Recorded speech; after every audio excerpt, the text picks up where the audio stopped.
Muito bem, nós vamos dar continuação à nossa série de sermões no livro de Êxodo, segundo o livro de Moisés. Eu queria que dessa feita vocês abrissem a palavra de Deus no capítulo 31, Êxodo 31, verso 12 a 18. 6 versículos que nós iremos ler, 7 na verdade. 12 a 18 do livro de Êxodo, capítulo 31. O sábado santo e as 2 tábuas do testemunho. Disse mais o Senhor a Moisés: fale aos filhos de Israel e diga-lhes o seguinte: certamente vocês guardarão os meus sábados, pois é sinal entre mim e vocês de geração em geração, para que vocês saibam que eu sou o Senhor que os santifica. Portanto, guardem o sábado, porque é santo para vocês.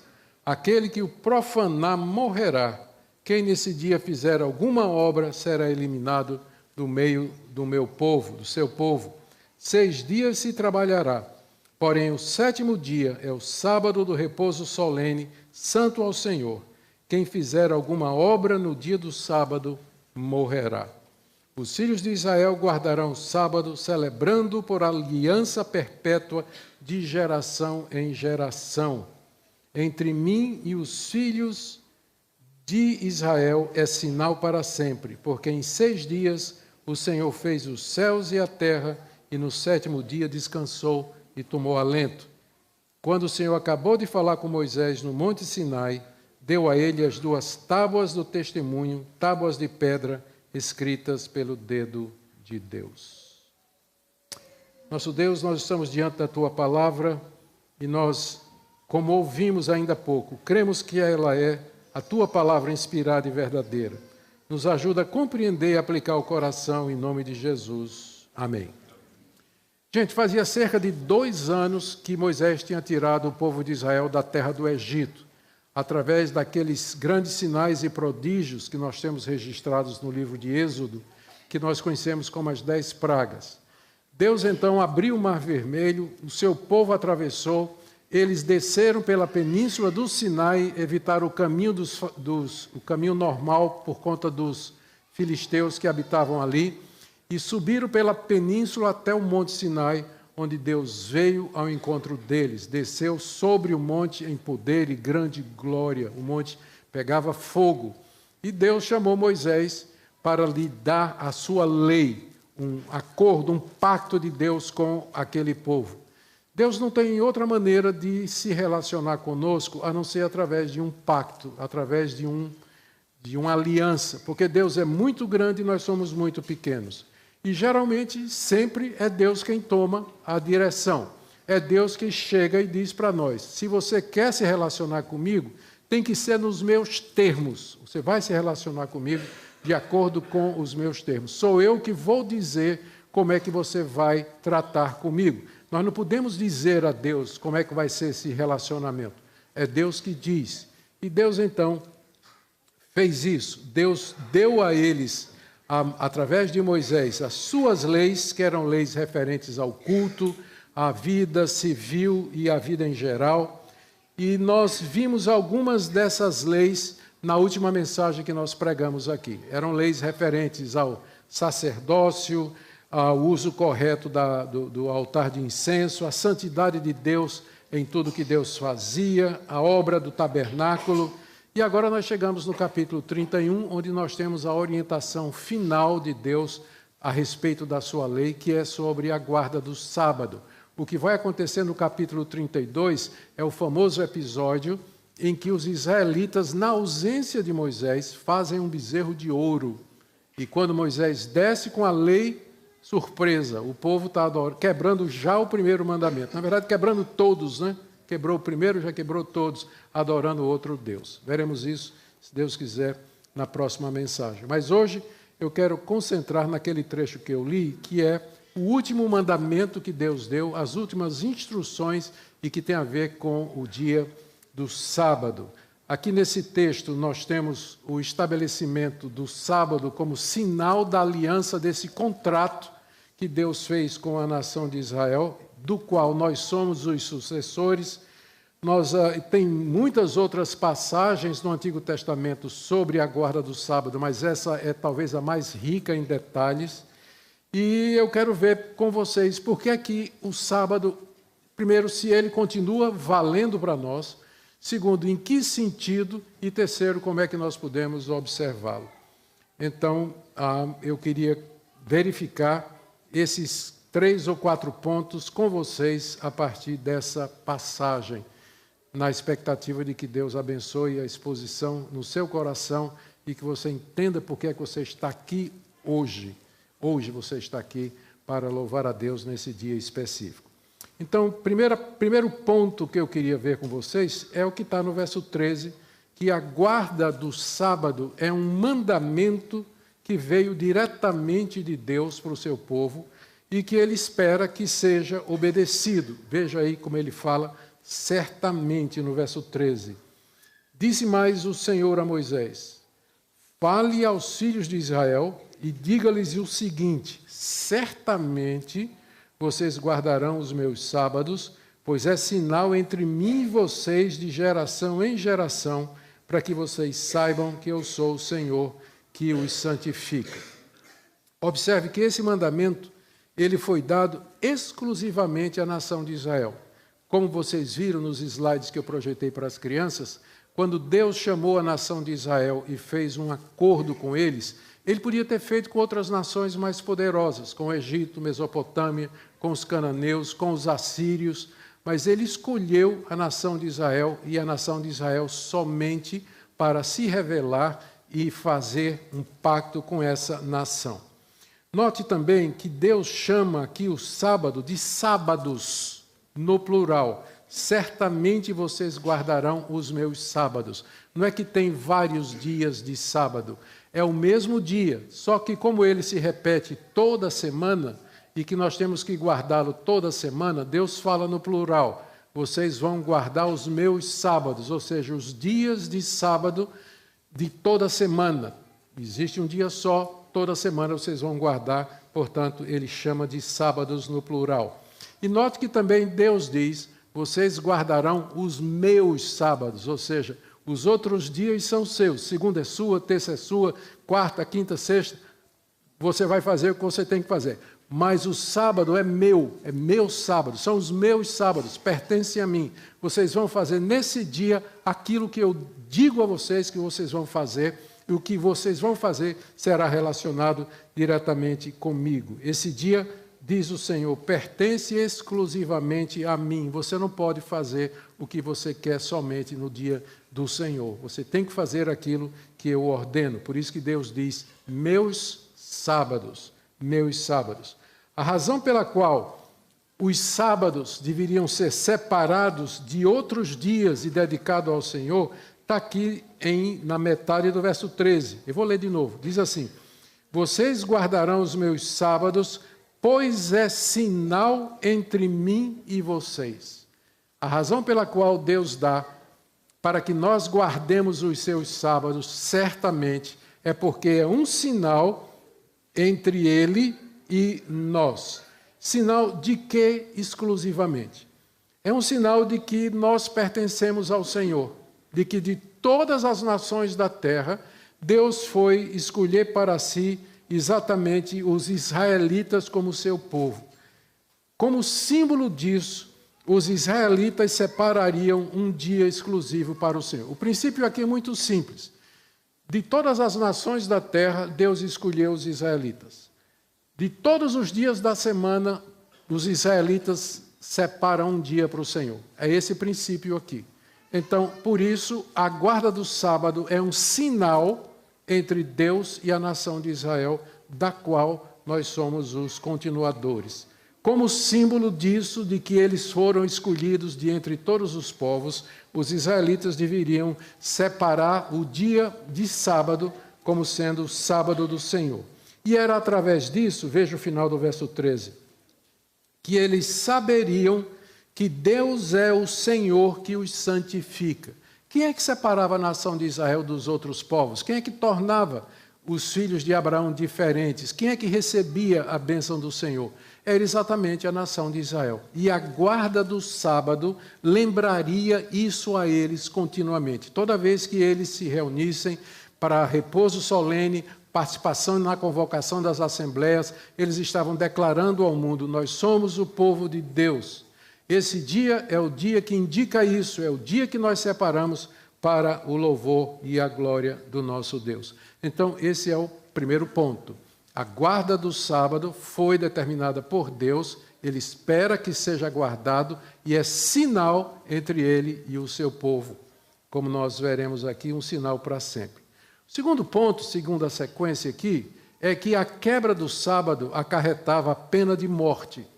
A pena de morte. Veja como Deus tratava isso com seriedade. Eu vou ler agora do verso 14 a 15 outra vez. Portanto, ou seja, porque o sábado é sinal entre mim e vocês, guardem o sábado porque é santo, separado para vocês. Aquele que o profanar, morrerá. Quem profanar o sábado, morrerá, diz o Senhor. Quem nesse dia fizer alguma obra será eliminado do meio do seu povo. 6 dias se trabalhará, porém o 7º dia é o sábado do repouso solene, santo ao Senhor. Quem fizer alguma obra no dia de sábado morrerá. Geralmente a pena de morte era aplicada por apedrejamento. Nós temos um exemplo disso no livro de Números. Logo mais adiante, na sequência, quando o povo saiu lá do Sinai e foi 40 dias no deserto, nós lemos em Números, você pode acompanhar se quiser, capítulo 15, 32 a 36. Quando os filhos de Israel estavam no deserto, encontraram um homem, e era um israelita, apanhando lenha no dia de sábado. Os que o encontraram apanhado lenha levaram a Moisés, Arão e toda a congregação. E o Senhor disse a Moisés: esse homem deve ser morto. Toda a congregação o apedrejará fora do arraial. Assim toda a congregação o levou para fora do arraial e o apedrejou, e ele morreu, como o Senhor havia ordenado a Moisés. Ou seja, a lei era levada muito a sério. Por que isso era feito com tanta seriedade? Por conta do significado do sábado para a nação de Israel. Era o sinal de que eles pertenciam a Deus. Profanar o sábado, trabalhar no sábado, era desrespeitar aquele sinal, era quebrar aquela aliança e, portanto, incorrer na fúria, na ira do Deus Todo-Poderoso. Além de não trabalhar no dia de sábado, sob pena de morte, o israelita deveria guardar aquilo que Moisés chama aqui de repouso solene. Em que sentido é um repouso solene? Quando a gente continua a ler, capítulo 32, nós veremos em seguida, em Levítico 23, 2 a 3, se você quiser acompanhar, nós lemos que os israelitas usariam o sábado não somente para descansar, mas também para se reunir em assembleias para cultuar a Deus. Acompanha aí Levítico 23, de 2 a 3. 6 dias se trabalhará, Deus repetindo a lei, né? Mas o 7º dia será sábado de descanso solene, santa convocação. Aqui é acrescentado alguma coisa que não foi dito em Êxodo, que nós lemos aqui. Ou seja, que o israelita não somente deveria descansar naquele dia, mas ele deveria participar da santa convocação. O que era a santa convocação?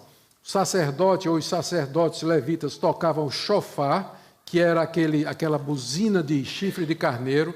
Todo o povo saía das tendas e vinha para o tabernáculo, que também era chamado a tenda do encontro. E ali eles eram instruídos na lei de Deus pelos sacerdotes, ofereciam sacrifícios pelos pecados, cantavam mais adiante no tempo de Davi, já no templo, cantavam os salmos, os louvores a Deus, e assim participavam nisso que é chamada de santa convocação, para escutar a lei de Deus e participar. Ou seja, no sábado o israelita descansava, era um descanso solene, e ele ia cultuar, juntamente com seus irmãos israelitas, a Deus no tabernáculo, que era o local onde Deus manifestava a sua presença. Isso está em Levítico 23, de 2 a 3. Então, esse foi meu segundo ponto. Primeiro ponto, Deus determinou o sábado como sendo um dia separado como sinal da relação dele conosco.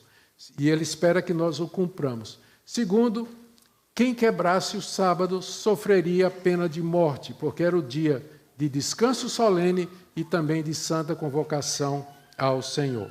Antes de passar para o terceiro ponto, deixe-me dizer aqui alguma coisa, para deixar claro que a gente não apedreja quem quebra o domingo aqui nessa igreja. A razão pela qual aquele israelita foi apedrejado é porque ele estava colhendo lenha no sábado, pegando lenha no sábado, provavelmente para fazer comida, talvez para se aquecer à noite, alguma coisa. E isso foi considerado como quebra do mandamento. Quebra do mandamento. Então, através do tempo, a interpretação do que seja quebrar o sábado, ou seja, trabalhar no sábado, tem variado com interpretações de diferentes grupos. Os reformados, particularmente os presbiterianos, seguindo a Confissão de Fé de Westminster, entendem que nós devemos separar esse dia para um dia de descanso, um dia de assembleia, mas que é permitido você fazer duas exceções. Primeiro, obras de necessidade. Suponha que você é um médico e você tem um plantão que cai no domingo. Você vai trabalhar no dia de domingo, está escusado. Suponha que você é um militar, que você tem uma escala no dia de domingo. Então, você está escusado, não está quebrando o dia do Senhor, nós entendemos, está fazendo uma obra de necessidade. Ou uma obra de misericórdia. Seu filho fica doente no dia de domingo, você vai levar para a emergência, você vai querer que o médico atenda seu filho, vai ser que ele trabalhe. É uma obra de misericórdia. Você descobriu que tem alguém que é pobre, está passando por necessidade, precisa urgente de cuidado, você faz isso no dia de domingo, é igual que Jesus disse. Quem é que, tendo um boi, uma vaca, um carneiro que caia no buraco no dia de sábado, não vai tirar no dia de sábado o seu animal? Esperar chegar o domingo para poder salvá-lo? Não. Então, é racional, não é alguma coisa cega, não é um legalismo cego. Nós devemos guardar o dia do Senhor com essas duas exceções, obras de necessidade e obras de misericórdia. Tá certo? Então, é assim que nós entendemos. Vamos agora para o terceiro ponto. Deus desejava que os filhos de Israel guardassem o sábado de geração em geração. Eu estou seguindo a sequência da passagem, tá certo? Então, esse é o meu terceiro ponto. Eu gosto sempre de dizer que eu gosto de dizer quais são os pontos do meu sermão, que aí vocês vão contando para saber o quanto falta para eu terminar. Então, aqui, esse aí é o terceiro ponto, tá bom? Versos 16 e 17. Eu sempre digo isso e vocês nunca riem, sempre. Versos 16 e 17. Os filhos de Israel guardarão o sábado, já vimos isso, celebrando por aliança perpétua. Aqui é o ponto. Celebrando por aliança perpétua de geração em geração. Entre mim e os filhos de Israel é sinal para sempre, porque em 6 dias o Senhor fez os céus e a terra, e no 7º descansou e tomou alento. A razão pela qual Deus diz que a guarda do sábado é de geração em geração e que é para sempre, é que é um sinal, a razão é que o próprio Deus, no 7º dia, descansou e tomou alento, como nós vimos aqui no verso 18. Agora, gente, não é que Deus precise disso, não é? A gente entende que aquilo é um antropomorfismo, é uma maneira de falar de Deus em termos humanos, para que a gente possa conhecer, entender. Deus trabalhou 6 dias, criou o mundo em 6 dias, no 7º dia descansou e tomou alento, não é como se tivesse perdido o fôlego durante 6 dias e agora no 7º ele descansa para recuperar as forças. Isso está simplesmente dizendo que ele, não é que ele precisa de descanso, mas que ele terminou para sempre a criação do mundo presente.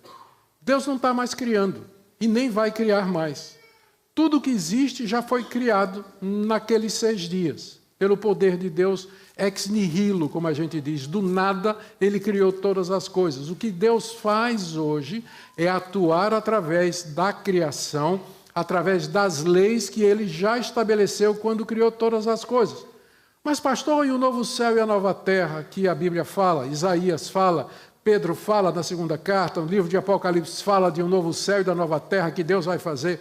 Mas se você estudar lá em 2 de Pedro, capítulo 3, você vai ver que Deus vai destruir o presente mundo, vai fundi-lo com fogo, vai derretê-lo, toda a matéria, tudo que ele criou, pelo seu poder em fogo eterno e vai reutilizar esse material para fazer um novo céu e uma nova terra. Então, ele não vai criar nada novo, ele vai utilizar o que ele já fez, purificá-lo pelo fogo e fazer um novo céu e uma nova terra, onde nós viveremos para todo sempre. Que bênção, né? Mas o ponto é esse: da mesma forma que Deus descansou para sempre da sua obra de criação, nós devemos guardar o dia do Senhor para sempre, como sendo uma recordação. Por isso que é de geração em geração, por isso que é para sempre, por isso é que nunca vai haver um dia, uma época, aliás, uma semana, em que nós não devamos guardar o dia do Senhor. Nós somos o Israel espiritual. É bom a gente já começar a dizer isso aqui. Nós somos a continuação do povo de Deus no Antigo Testamento. Há quem não goste de usar esse termo, não é, de continuação. Nós podemos então dizer, nós somos o cumprimento do povo de Israel na Antiga Aliança. Nós somos a consumação de tudo aquilo que foi prometido a Abraão, Isaque, Jacó, Davi, a Moisés lá no Monte Sinai. Tudo alcança a sua consumação final na pessoa de Cristo. E nós somos aqueles que seguem a Cristo. Nós somos o Israel de Deus. Nós somos descendentes de Abraão. A descendência de Abraão não se mede geneticamente, não é com base em raça, mas em fé. Quem crê no filho de Abraão, no filho de Davi, no Messias Jesus Cristo, é filho de Abraão, que pela fé foi justificado quando creu que Deus haveria de lhe dar uma descendência numerosa como as estrelas do céu. Nós somos, então, esse mesmo povo, portanto, esse mandamento vale para nós hoje, com algumas importantes alterações, como eu vou dizer mais adiante. E aqui meu quarto ponto: o sábado, a guarda do sábado, faz parte dos 10 mandamentos que foram entregues por Deus a Moisés no alto do Monte Sinai. Vamos ler aqui o verso 18. Quando o Senhor acabou de falar com Moisés, todas essas instruções e outras que vieram antes, no Monte Sinai, deu a ele as 2 tábuas do testemunho, tábuas de pedra escritas pelo dedo de Deus. Quando Deus terminou, ele resumiu o que ele queria que Israel guardasse. Os termos da aliança foram resumidos em 10 palavras, que é assim que o hebraico chama. Não 10 mandamentos, mas 10 palavras, resumidas ali. E que ficaram conhecidas como os 10 mandamentos. E que a gente chama de lei moral, mas na verdade ela é o extrato, a essência do pacto de Deus para conosco. A obediência a esses mandamentos traz a bênção. A desobediência a esses mandamentos traz a maldição. Essa é a dinâmica da aliança conosco, só que em Cristo Ele é o nosso representante e, portanto, nele nós somos abençoados e a maldição é tirada por conta dos nossos pecados. Agora eu queria que vocês pensassem em uma coisa que talvez vocês nunca tinham pensado antes. Deus deu a Moisés 2 tábuas. E geralmente a gente pensa que na primeira tábua estavam escritos os 4 mandamentos referentes a Deus. Não terás outros deuses, não farás para ti imagem, não toma meu nome em vão e lembra-te do dia de descanso para o santificar. E na outra tábua você tinha os 6 mandamentos referentes aos homens, que vai desde não dirás falso testemunho até não cobiçarás. Então eram 2 tábuas, 4 mandamentos para Deus, 6 mandamentos para os homens. Resumindo, amarás o Senhor teu Deus de todo o coração, amarás ao teu próximo como a ti mesmo. Mas vocês já pensaram que, na verdade, essas 2 tábuas eram idênticas? Que uma era cópia da outra? Olha o que diz mais adiante. Nós veremos isso no próximo sermão, Êxodo 32, 15 a 16. Moisés voltou-se e desceu do monte com as 2 tábuas de testemunho na mão. Agora note aqui uma coisa que é dita que não foi dita antes. Tábuas escritas de ambos os lados. Era frente e verso. De um lado e de outro estavam escritas. As tábuas eram obra de Deus. Também o que estava escrito tinha sido escrito pelo dedo de Deus. Então, 2 tábuas idênticas. Em ambas você tinha na face os 4 mandamentos referentes a Deus e no verso você tinha os 6 mandamentos referentes ao homem. Por que elas eram idênticas? Quando a gente faz um contrato e uma aliança, cada parte fica com um documento. Não é isso? Não tem isso? Você, quando assina um contrato, faz um acordo, uma cópia fica com você e a outra cópia fica com a pessoa com quem você está fazendo um acordo, comprando uma casa, fazendo um negócio, enfim, alguma coisa é assim. Então, uma tábua era para Deus, por assim dizer, e a outra tábua era para a nação de Israel. Como Deus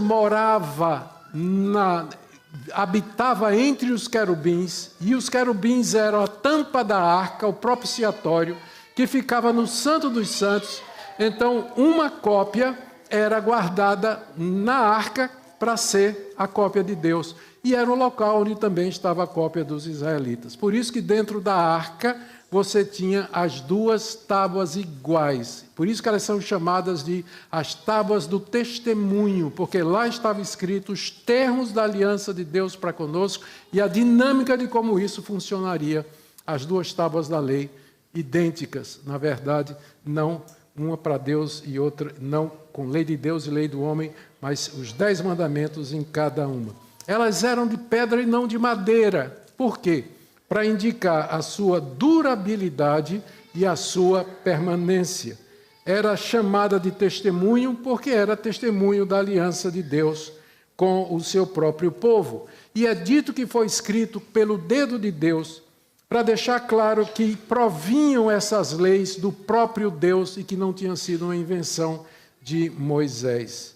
E entre os 10 mandamentos, tinha um que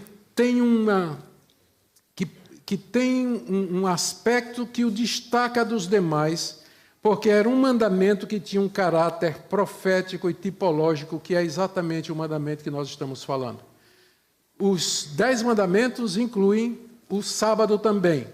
Só que esse mandamento é diferente dos outros, porque ele tem um caráter profético, e simbólico, típico. Ele apontava para alguma coisa. Os demais mandamentos não. Não adulterarás, não tem tipologia nenhuma, é preto no branco, né? Não adulterarás. Mas a guarda do dia do Senhor, ela tinha alguns elementos importantes. Primeiro, servia como um símbolo ou tipo do descanso eterno que nós receberíamos na pessoa de Cristo Jesus. Esse descanso seria experimentado inicialmente por meio da ressurreição do Filho de Deus aqui, quando nós somos perdoados, e na eternidade, no novo céu e na nova terra.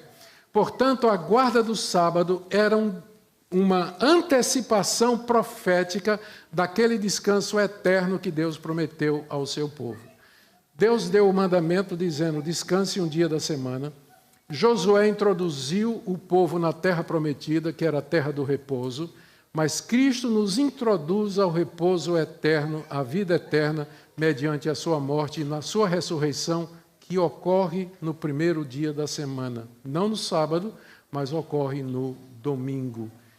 É importante lembrar isso aqui, que esse mandamento, ele antecipa a ressurreição de Cristo Jesus. Eu quero fazer algumas aplicações práticas para a gente terminar com o sermão de hoje. Quais são as implicações disso tudo para nós, cristãos, vivendo muitos anos depois de tudo isso? Primeiro, a guarda do sábado continua válida para os cristãos com as seguintes importantes mudanças. Primeiro, nós guardamos o domingo porque foi nele que Jesus ressuscitou e nos deu descanso. Nós guardamos o domingo como sinal da aliança eterna que Deus tem conosco em Cristo Jesus ao nos escolher de entre a humanidade perdida, pecadores que somos, indignos que somos, Deus nos amou e nos escolheu e nos salva mediante o sangue do seu Filho, que é o sangue da nova aliança, como ele mesmo disse. Nós guardamos o dia do Senhor para lembrar que somos um povo separado, que nós pertencemos a Ele, assim como o domingo em relação aos demais dias da semana.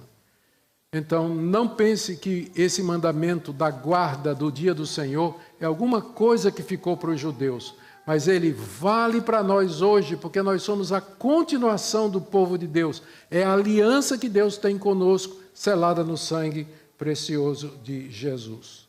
A segunda aplicação, primeiro foi, isso vale para nós, gente. O que eu estou falando aqui não é coisa para judeu, não. Primeiro, aplicação é isso. Isso aqui é para nós, e nós temos que prestar atenção bem nisso aqui. Segundo, nós devemos separar o domingo como um dia diferente dos demais dias da semana, da seguinte maneira.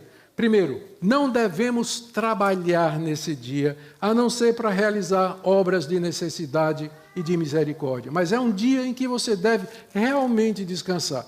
Não somente por questões teológicas e religiosas, mas até por questões práticas. Nós precisamos disso.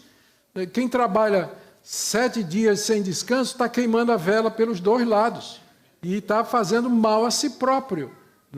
Não precisa nem ser crente para saber disso aí, isso é conhecimento comum. Então, nós não devemos trabalhar, a não ser para realizar aqueles trabalhos, aquelas obras que eu mencionei de necessidade e de misericórdia. Devemos aproveitar esse dia para descansar do nosso trabalho durante a semana. Há uma diferença entre não trabalhar e descansar. E nós devemos pensar bem nisso. Usa esse dia para realmente, ativamente, intencionalmente fazer aquelas coisas que vão trazer descanso para você. Não é só para ficar lá, virar um poteiro couch, assistindo série da Netflix, não é? Mas você perdi ali no pensamento, fiquei pensando no poteiro couch aqui, perdi ali no pensamento. Mas você ativamente planejar fazer coisas nesse dia que vão ajudar você a descansar. Devemos, e aqui, olha, consagrar, essa é a razão pela qual a gente faz culto no domingo. Devemos consagrar esse dia para nos reunir em culto público, assembleia solene para para adorar a Deus publicamente. Você devia se preparar para isso, encorajar seus filhos a isso, já no sábado tomar as providências necessárias para isso. Na nossa igreja, por exemplo, a gente começou um culto à noite, porque muitos imigrantes trabalham durante o domingo de manhã, não tem como não fazer isso. Então, o culto à noite para que possa vir e cultuar a Deus nesse dia. Então, primeiro, tem a ver conosco. Segundo, é um dia que você tem que separar para descansar e cultuar. E terceiro, lembrar que a lei do nosso Deus, ela não está mais escrita em tábuas pelo dedo de Deus, tábuas de pedra, mas ela está escrita em nosso coração, que esse é o teor da nova aliança, lá em Jeremias 31. Eu vou escrever a minha lei no coração do meu povo. Vou escrever. Isso significa que guardar a lei de Deus é algo prazeroso, é alguma coisa que a gente faz com alegria. E vocês deviam vir adorar a Deus com alegria, com gozo. Vocês deviam, durante a semana, ficar esperando o dia do Senhor, como o melhor dia da semana, o dia de deleite, o dia de prazer, e vir com alegria, trazer toda a família, adorar a Deus, servir a Deus de todo o coração. Vocês não podem fazer isso em outros dias da semana? Claro que podem, mas esse é o dia que Deus separou exclusivamente. Você pode fazer isso segunda, terça, quarta, quinta, sexta, sábado, o tempo que você quiser, desde que você não prejudique isso no dia do Senhor. Porque o nome já está dizendo, não é? Remera Kuriakos, é assim que é designado no grego, lá em Apocalipse 1, o dia do Senhor. É o único dia que é chamado o dia do Senhor no Novo Testamento, é o primeiro dia da semana. Por quê? Porque é o dia da ressurreição do Senhor. É o dia em que nós celebramos a aliança de Deus conosco e os termos dessa aliança que nos promete a vida eterna. Venha com alegria, com gozo e com satisfação. E por último, nós devemos agradecer a Deus, porque Ele enviou seu Filho, que levou sobre si as penas da lei e que ressuscitou ao terceiro dia para nos dar descanso. Queria que você meditasse nisso, terminando. Como é que você tem observado esse dia? O que é que ele é para você? Quando acaba o culto, que a gente tem aquela refeição lá junto no domingo, que você reúne a criançada, cata a criançada, vai para casa, você vai fazer o que no restante do dia? O domingo não acaba com o culto, não. O que é que você vai fazer? Tem gente que vai começar a trabalhar, que vai começar a preparar a semana, que já vai começar a fazer as coisas do trabalho e tudo mais, mas nós precisamos desse dia realmente para descanso. É isso que a palavra de Deus nos diz. Examine o seu coração, talvez você tenha que pedir perdão a Deus por ter violado o dia do Senhor, quebrado esse mandamento, não poucas vezes, mas sempre nós podemos, com a graça de Deus, aprender e recomeçar. Amém? Vamos ficar em pé? Queria chamar os irmãos para vir à frente, para nos guiarem em um cântico espiritual, e nós vamos orar nesse instante, enquanto eles chegam.